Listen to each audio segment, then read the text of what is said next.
Hay mga kaibigan, marami talagang nagtatanong at hindi mapigilan na magtanong sa akin kung paano daw malalaman kung mayroong ibang kachat ang iyong asawa or jowa or kaya mayroon itong ibang katext gamit ang number niya.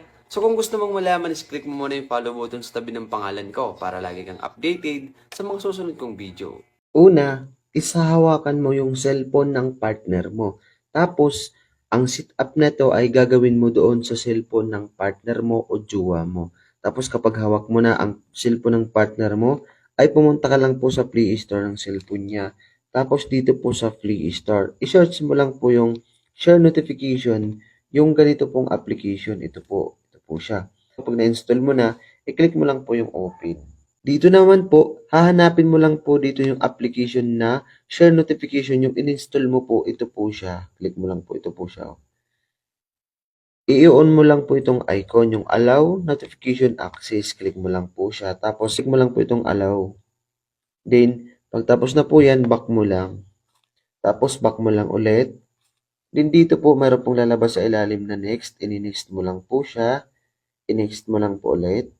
Then, next mo lang. Tapos, next mo lang ulit. Then, after po niyan, i-click mo lang itong done.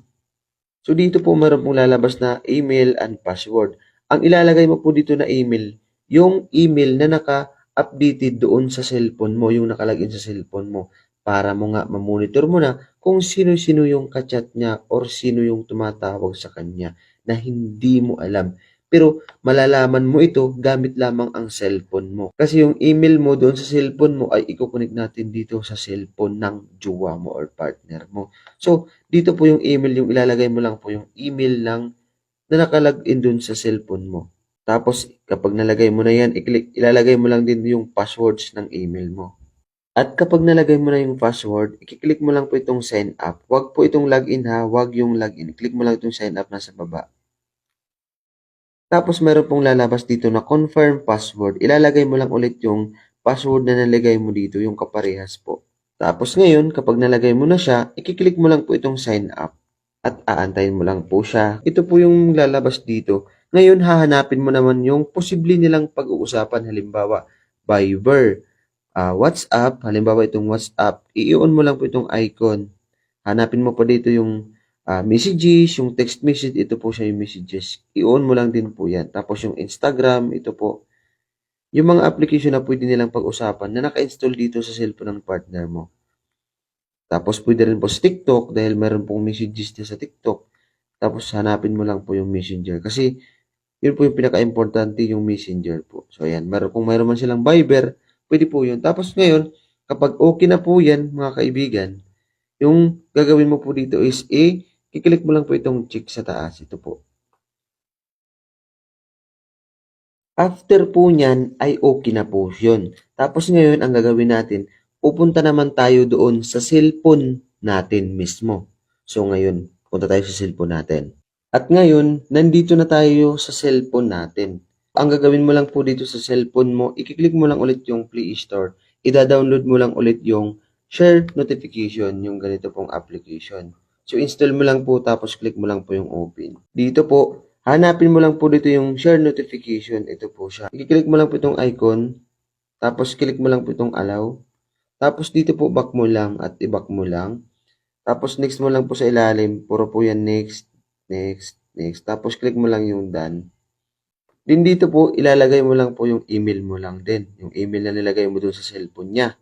Para mag-connect po yun at makita mo na ang pinaggagawa niya. Tapos, i-click mo lang ulit itong sign up. Tapos, ilalagay mo lang ulit dito yung password. Tapos, kapag nalagay mo na yung email at yung password, i-click mo lang po itong sign up. At dito, yung gagawin mo naman po dito ay wala ka na pong ito turn on dito ng mga icon. Kasi doon lang po natin yun ito turn on sa cellphone niya. So, kasi gamit natin dito is cellphone mo na. So, i-skip mo lang po ito. Sa taas po, meron po nakalagay na skip. Skip mo lang. At dito po, kaibigan, dito mo po makikita yan kung ano yung pinag-uusapan nila or sino yung mga kachat na, sino ba yung nakakachat niya or nagkakaroon sila ng conversation halimbawa sa TikTok, sa Messenger, sa Viber, sa WhatsApp, or kahit sa ang mga application na naka-install doon sa cellphone ng partner mo o jowa mo, makikita mo na dito. Halimbawa, mayroong tumawag sa kanya, makikita mo na rin po dito yun. Tapos meron pong nag-chat sa kanya, makikita mo na kung ano yung pinag-uusapan nila. Makikita mo kung sino yung ka-chat niya, kung sino yung nag-chat sa kanya, tapos kung ano yung reply niya. Makikita mo na at mamomonitor mo na po siya. Ganun po ito kalupit yung share notification. At kung nakatulong sa iyo kaibigan, i-share mo na ito para isa to sa makakamonitor ng mga anak mo kapag nag-aaral ito sa ibang lugar or malalayong lugar. Hindi lang natin anak, hindi lang natin jowa, hindi lang natin asawa, kundi yung iba nating pamilya na gusto nating i-monitor. Halimbawa, yung mga anak mo, yung mga estudyante, makikita mo rin dito kung sino yung mga nakaka-chat niya. So, ganun lang po kadali kaibigan. At kung nakatulong sa iyo ang video na ito, kaibigan, pakishare naman para mas malaman ng iba kung paano nila mahuhuli ang kanilang mga jowa. Hindi ko intensyon na pag-awayin kayo, nagtuturo lang ako at tumutulong sa mga nagtatanong. Salamat!